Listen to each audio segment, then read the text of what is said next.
Hey guys, and welcome to a new video on how to do. Today I will show you how to use color grade from any movie that you like in DaVinci Resolve 18.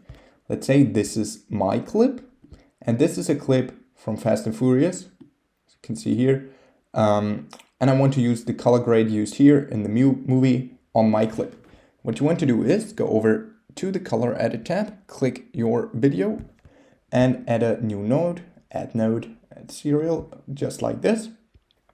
Then go over to your clip that you want to apply the color grade on, hold down Command or Alt, then select the clip from your movie and then right click it, select it, right click and go to shot match to this clip. Now it just looks like this and we can edit the key output here under this tab, on the key tab. You can just edit the strength of the color grade. Okay, that was a quick tutorial on how to use the color grade from any movie that you like in DaVinci Resolve 18. If you enjoyed the video, please like and subscribe to stay tuned for more how to do videos. If you have a video suggestion, just let me know down in the comments. See you guys soon.